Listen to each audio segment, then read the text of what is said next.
Bonjour chez vous, c'est les rubriques des matinales du sport. Aujourd'hui, c'est le jeudi 6 mars 2025 avec votre serviteur, le docteur Olivier Bonny. Bonjour, que la paix de Dieu soit avec vous. Nous abordons un nouveau sujet, toujours en relation avec les autres, c'est la suite logique. Alors, pourquoi voir et comment voir?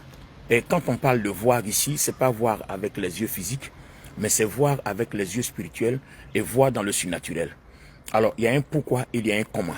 Aujourd'hui, nous parlons en acte 1 du pourquoi.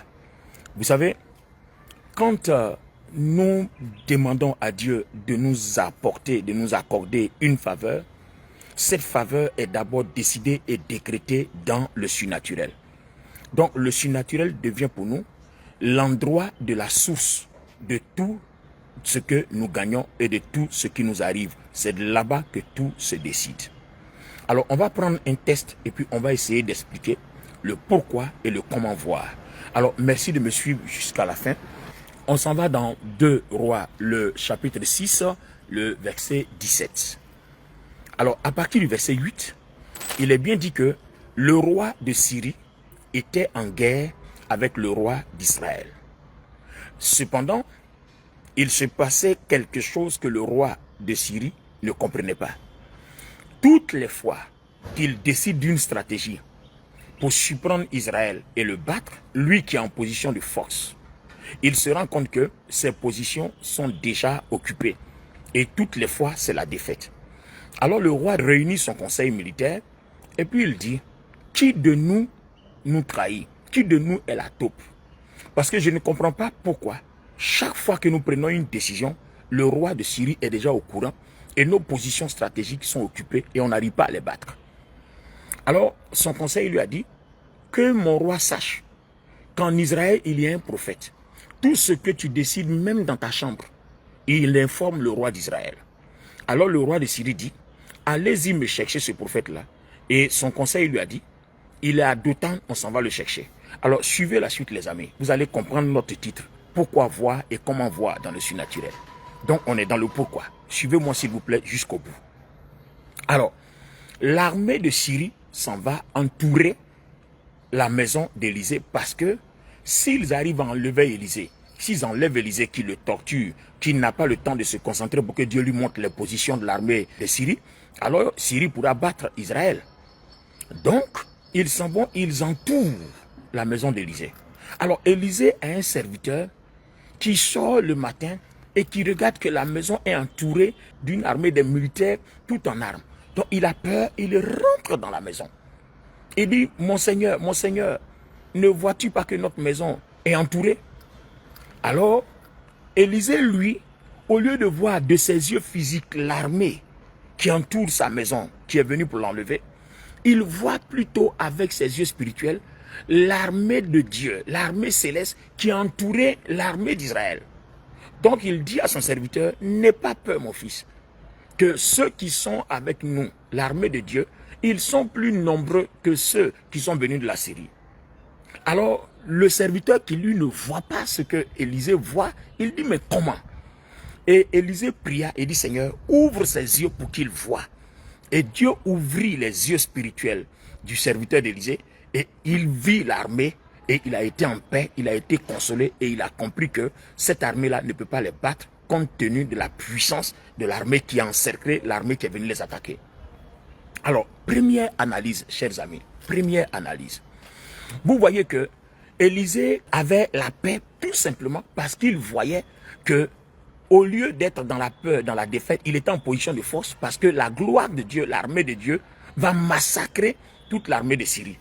Alors, vous voyez que quand nous prions, souvent, nous, au lieu de dire au Seigneur, donne-moi telle chose, Seigneur, je veux une voiture, une maison, Seigneur, je veux me marier, Seigneur, je veux voyager. Vous voyez, il est important, les amis, qu'on dise, Seigneur, montre-moi le pays où je vais aller. Montre-moi ce voyage-là si c'est possible. Parce que généralement, on s'en va prier, on jeûne, on prie. Et quand on a fini de jeûner et prier, on se rend compte que nous ne sommes pas exaucés. Alors que si on avait demandé à Dieu de nous montrer et que Dieu nous aurait montré, qu'on aurait vu que la chose n'allait pas être possible, on ne se serait pas découragé, on ne serait pas abattu. Donc vous voyez que toute prière qui se fait sans avoir vu ce qui va se passer, ce sont ces genres de situations que l'ennemi utilise pour nous décourager, l'ennemi utilise pour nous affaiblir.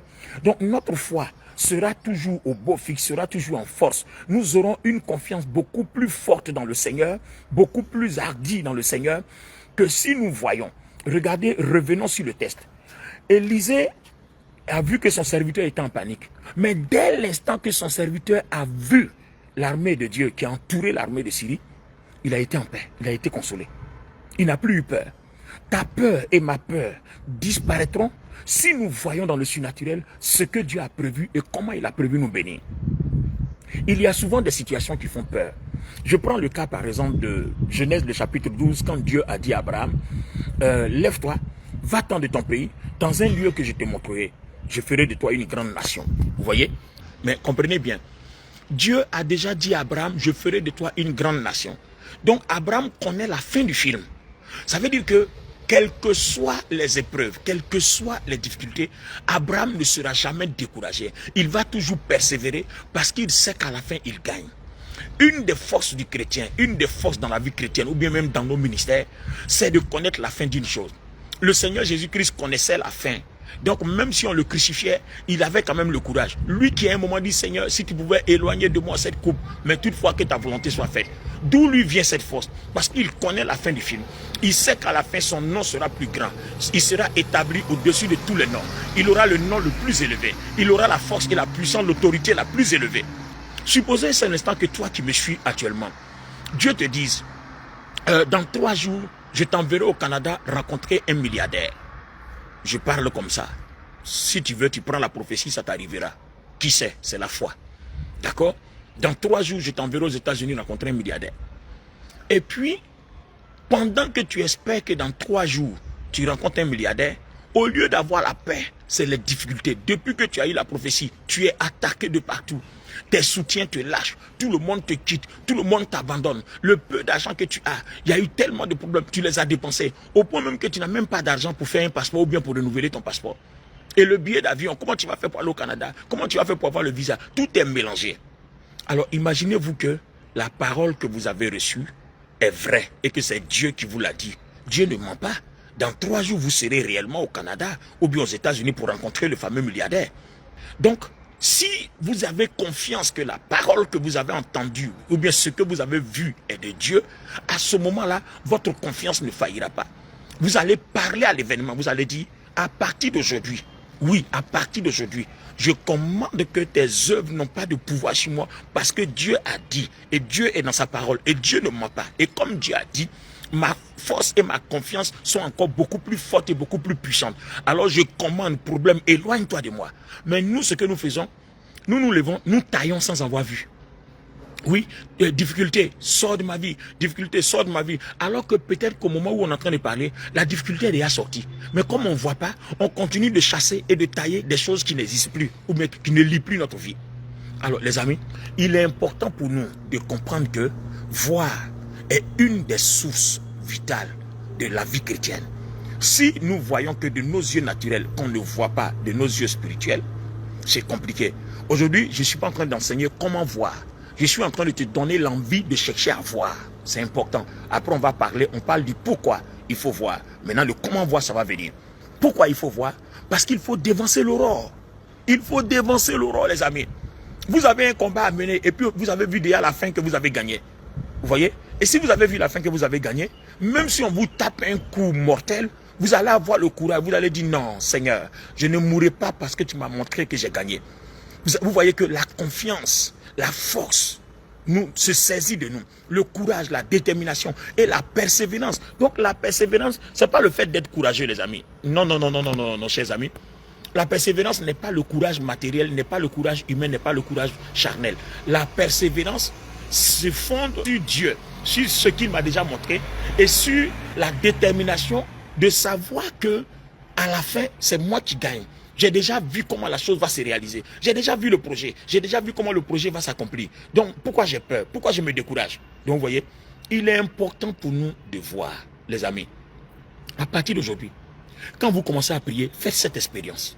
Essayez, vous allez voir. Seigneur, que se passera-t-il demain? Montre-moi ce qui va se passer demain. Vous croyez que si vous avez prié la nuit ou vous avez prié très tôt le matin et que le Seigneur vous a montré le programme, par exemple dans votre entreprise, dans vos relations, dans votre travail, il vous a montré ce que vous avez à faire, les relations que vous allez voir, les personnes que vous allez croiser, ce que vous devez éviter, vous allez voir que votre journée sera bénie. Parce que votre journée suit donc le programme de Dieu. Donc vous voyez que notre vie obéit à un programme. Donc ce programme-là, si on le voit et qu'on s'adapte, on s'accorde à ce programme-là, vous allez voir qu'on va éviter beaucoup de difficultés. Beaucoup de problèmes. Souvent même vous priez, Dieu peut vous dire aujourd'hui, ne prenez pas le taxi. Prenez le bus. Ou bien aujourd'hui, ne prenez pas le bus. Allez-y voir votre collègue qui s'en va dans votre direction, qu'il vous dépose à cet endroit. Juste parce que Dieu veut vous faire éviter un accident. Dieu veut vous faire éviter une situation bizarre. Dieu veut vous faire éviter une situation compliquée. Vous voyez? Donc, voir avant que la chose n'arrive, c'est tellement important. Regardez par exemple, dans 2 Rois 2, le verset 9, Élie dit à Élisée, Élisée lui a demandé la double portion de l'onction qui est sur son maître Élie. Et puis il lui a dit, si tu m'as vu pendant que Dieu m'enlève d'avec toi, c'est que tu as reçu. Donc vous voyez qu'il y a un principe spirituel qui dit que ce que tu vois, c'est ce qui est prévu pour toi et c'est ce qui t'arrive. Pourquoi je dis ça? C'est là que je vais m'arrêter ce matin. Ce que tu vois, c'est ce qui t'arrive. Un homme ne reçoit que ce qui lui a été donné du ciel. Donc ce qui t'a été donné du ciel, c'est ce que Dieu te montre. Dieu ne te montre pas ce qui n'est pas à toi. Il ne va pas te montrer la vie du voisin, il ne va pas te montrer la vie de quelqu'un. Non, sauf si peut-être qu'il t'envoie en mission pour sauver la personne ou bien pour accomplir quelque chose dans sa vie. Mais Dieu ne va pas te montrer la vie de quelqu'un, il te montrera toi-même ta propre vie et ce qu'il a prévu et ce qui est attaché à toi. Vous voyez? Alors, il va falloir qu'on change nos façons de prier. C'est plutôt aller vers Dieu, chercher à voir, chercher à entendre, chercher à comprendre. Vous voyez? Voir, entendre, comprendre, savoir discerner. Ça devient important, ça devient primordial. Vous faites un voyage. Vous ne savez même pas si le voyage-là, Dieu veut que vous le fassiez. Et puis, Seigneur, je m'en vais à ce voyage-là. Seigneur, accompagne-moi. Seigneur, bénis-moi. Tout accident est vaincu au nom de Jésus. C'est une bonne prière. Je ne dis pas le contraire. Le problème de cette prière-là, c'est que tu n'as même pas une idée si Dieu veut que tu fasses ce voyage. Voilà toute la chose. Voilà toute la situation. Est-ce que la prière que tu es en train de faire là, où tu veux aller là, est-ce que Dieu autorise même ce voyage? Voilà toute la question. Donc, si tu avais su que Dieu n'autorisait pas ce voyage, est-ce que ce serait nécessaire? Seigneur, tout accident, je brise, je taille en pièces. Tout ce que l'ennemi va programmer, je taille en pièces. Si tu avais vu que ce n'était pas possible, est-ce que tu allais faire cette prière? Donc, vous voyez que, regardez le nombre de pertes de temps, le temps que nous perdons, à lier des choses qui ne sont même pas prévues dans notre vie. Le temps que nous perdons à nous attarder sur des circonstances, sur des situations qui ne sont même pas attachées à notre vie, qui ne concernent même pas notre vie. C'est pour ça qu'il faut voir. Et c'est à ce moment précis-là que j'aime beaucoup David. Toutes les fois que David allait en guerre, il partait consulter l'Urim et le Thummim. Vous voyez? Il partait consulter. Seigneur, monterai-je? Dieu dit ne monte pas. Ou alors, si Dieu lui dit monte, et je me souviens une fois, Dieu lui a dit, attends d'abord, tu vas contourner et tu vas surprendre l'ennemi par l'arrière. Et c'est ce que David a fait. Et il gagnait toujours ses guerres. Je n'ai jamais vu David perdre une guerre. Pourquoi? Parce qu'il voyait déjà la fin de la guerre avant qu'il commence la guerre. Waouh, c'est fort, frères et sœurs. C'est fort, les amis. Partagez ce message au maximum. Partagez-le. Vous aurez donné l'opportunité à quelqu'un d'avoir une bonne vie de prière à partir d'aujourd'hui. Donc la prière, ce n'est pas d'aller dire Seigneur, donne-moi ceci. C'est d'aller demander au Seigneur de te montrer ce que lui il a envie de te donner. Une fois que tu as vu là, même s'il y a des difficultés, il y a des oppositions, il y a des problèmes, tu sais que la chose est à toi. Tu l'as déjà. On ne peut rien faire. On monte, on descend, la chose est à toi. Donc voir, pourquoi voir? Voir, c'est posséder la chose avant même de commencer à démarcher, à entreprendre pour recevoir la chose. C'est posséder la chose. Donc vous voyez que le fait que je sache que je vais posséder la chose, les difficultés ne sont même plus un problème pour moi. Puisque j'aurai le courage, j'aurai la force, j'aurai le zèle, j'aurai la détermination. Les forces me marquent, mais j'avance. Parce que je sais que je ne mourrai pas, parce que Dieu m'a déjà montré. Si je devais mourir, il n'allait pas me montrer que j'ai eu la chose. Alors, les amis, voici l'acte 1. Nous sommes en acte 1. Nous allons aller au fur et à mesure. Nous allons aller petit à petit et nous allons tomber sur la circonscription du message jusqu'à ce que nous arrivons au comment voir. Alors, bien aimé, une autre question avec laquelle je conclus. Pourquoi ta vie spirituelle est si stagnante? Pourquoi ta vie financière, ta vie sociale, ta vie matérielle sont si stagnantes? Pourquoi il y a des blocages? Est-ce que vous croyez que Dieu a envie de bloquer notre vie? Non, pas du tout. Mais le problème, c'est que nous, on met la charrue et puis on met les bœufs derrière. Mais les bœufs doivent être devant et puis la charrue derrière parce que c'est les bœufs qui doivent tirer la charrue. Donc quand tu vas prier, tu dois dire au Seigneur, montre-moi. Dieu dit, avant même que tu te mettes à genoux pour venir prier, je sais de quoi tu as besoin. Alors, les amis, c'est pas clair. Celui qui doit m'exaucer me dit, il sait de quoi j'ai besoin. Donc Seigneur, montre-moi. Montre-moi, c'est tout. Une fois que tu as vu, ta préoccupation cette journée-là, ou bien cette semaine-là, ou bien ce mois-là, ou cette année-là, c'est de courir après ce que Dieu t'a déjà montré parce qu'au moins tu as l'assurance que tu vas l'avoir. Mais nous courons après ce qu'on ne voit pas. Est-ce qu'on va l'avoir ou on ne va pas l'avoir ou on ne sait pas. Donc c'est comme ça qu'on a fait. Et puis on a raté beaucoup de choses. Les années sont passées dans nos ministères, dans notre vie matérielle, dans notre vie sociale, dans nos mariages, dans notre vie conjugale. On cherche à se marier, on cherche des enfants. On a raté beaucoup d'opportunités alors que Dieu sait où ces choses-là se trouvent. Et Dieu sait quelles choses il doit nous donner. Dieu sait. Et on a raté beaucoup d'opportunités, on a raté beaucoup d'occasions. Quelle perte de temps, quelle perte d'énergie. On a dépensé notre énergie, on a dépensé notre argent dans des choses qu'on n'allait même pas avoir. Alors Seigneur, montre-moi. Et puis le Seigneur te montre, c'est pour toi, vas-y, je te le donne. Vous voyez, c'est pas pour toi, ne va pas. Ou bien je ne te donne pas. Alors, voir, entendre, comprendre deviennent importants dans la vie chrétienne. Si vous connaissez le commencement, il connaissait la fin. Généralement, Dieu ne nous montre pas le déroulement. Vous savez pourquoi Dieu ne nous montre pas le déroulement? Pour une simple raison. Quand il disait à Abraham, je rendrai ton nom grand. Mais il n'a pas dit à Abraham que c'est dans 30 ans qu'il va avoir un enfant. Et qu'après, il allait demander à Abraham de sacrifier l'enfant. Donc vous comprenez qu'en fait, quand il dit à Abraham, lève-toi, vas-y. Mais Abraham ne connaît pas les difficultés du moment. Donc je rendrai ton nom grand. Mais entre le moment où il reçoit la parole et Dieu va le rendre grand, il connaît le commencement, il connaît la fin, mais il ne connaît pas le parcours. Pourquoi? Parce que généralement, si Dieu nous montre le parcours, on risque d'abandonner la foi. Oui, parce qu'on a dit au Seigneur, il va mourir à la croix, il va sauver l'humanité, mais il sera le plus grand. Mais cependant, à un moment donné, il a dit, Seigneur, si tu pouvais éloigner de moi la coupe. Mais comme Dieu lui a dit, tu vas mourir à la croix, ton nom sera au-dessus de tout nom. Vous savez ce qui s'est passé? C'est là aussi la force. Quand Dieu te parle là, il a tous les moyens d'accomplir. Le Seigneur a pris la croix. À un moment donné, il n'arrivait plus. Alors qu'est-ce que Dieu a fait? Dieu qui a donné la parole et qui a prévu comment la parole va s'accomplir, il a suscité Simon de Cyrène qui est sorti de nulle part, qui est venu porter la croix et qui allait déposer ça à Golgotha pour le Seigneur. Vous avez vu? C'est pour ça qu'il est important de voir, il est important d'entendre, il est important de comprendre, il est important de savoir. Parce que quand nous voyons, c'est que Dieu, ce que Dieu t'a montré, il a déjà prévu les voies. Même à un moment donné où tu ne pourras plus, il va susciter des gens. Financièrement, matériellement, spirituellement, d'autres vont te porter, d'autres vont te donner à manger, d'autres vont t'acheter le billet d'avion pour ton voyage, d'autres vont t'aider pour ton visa, d'autres vont t'acheter une maison. En fait, ça va arriver comme ça. Pourquoi? Parce que c'est l'œuvre de Dieu, ce n'est pas ton œuvre. Donc ce que Dieu te montre, c'est le plan, c'est la volonté de Dieu, c'est l'œuvre de Dieu. Donc une fois que tu es attaché à ces principes-là, la souffrance prend fin. Je ne dis pas que les épreuves prennent fin, mais la souffrance prend fin à ce moment précis, en ce sens que tu n'échoueras pas et tu réussiras. Parce que ce que Dieu t'a montré, ça arrivera certainement. Le processus peut être une épreuve, mais la fin est glorieuse parce que la fin fait oublier les déchirures de l'épreuve. C'est comme la femme enceinte. Quand tu as fini d'accoucher, quand tu vois ton bébé, est-ce que tu te souviens des entrailles? Quand tu vois le visage de l'enfant, oh oui, maman, c'est fini, tu oublies tout ça. Et souvent même là, les amis, Dieu se sert de certaines épreuves pour nous former. Donc même quand il a dit, il va te bénir, il peut créer lui-même des problèmes parce qu'il a envie de te briser. Parce que tu es tellement quelque chose, tu es tellement têtu que souvent, pour que Dieu t'envoie là où il t'envoie là, tu changes de chemin. On te montre le chemin, tu changes de chemin. Donc, souvent, il est obligé de se servir de sa houlette et de son bâton pour te rassurer. Le bâton là, on prend pour taper, le berger prend pour taper les animaux qui ne respectent pas le chemin, pour les replacer. La houlette, c'est crochet comme ça. On attrape ton cou et puis on te tire by fire, by force pour te repositionner. Donc ça aussi, ça peut être des épreuves. Car tellement on est têtu, Dieu se sert de certains plans pour nous briser, pour nous remettre sur le chemin. Dieu est tellement bon.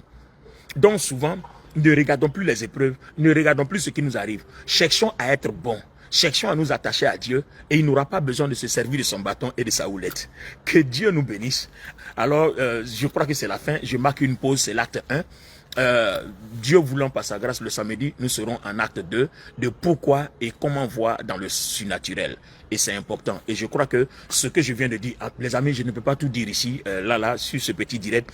Ce que je viens de dire, ça va vous donner une idée. Et vous-même aussi, en cherchant dans les Écritures, vous allez comprendre beaucoup de choses. Voilà, je viens juste ouvrir tes yeux pour que tu poursuives l'analyse et que tu comprennes beaucoup de choses.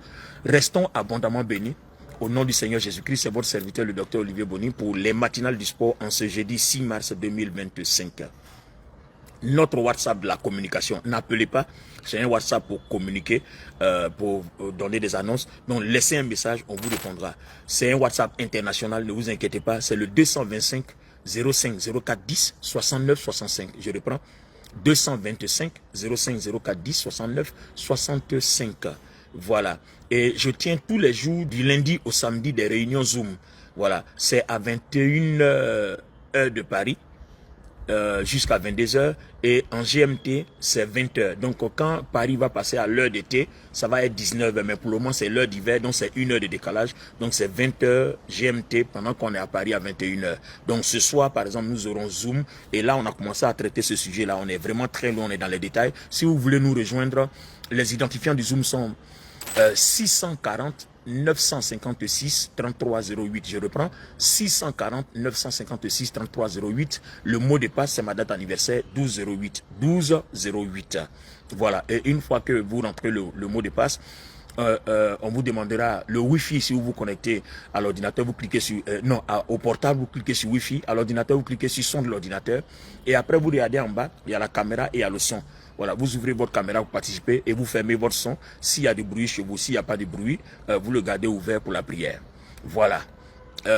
Si vous voulez prier avec nous en France comme en Côte d'Ivoire, contactez-nous sur notre WhatsApp pour qu'on vous donne les différentes localisations. 225 05 04 10 69 65. Dieu vous bénisse. Rendez-vous samedi.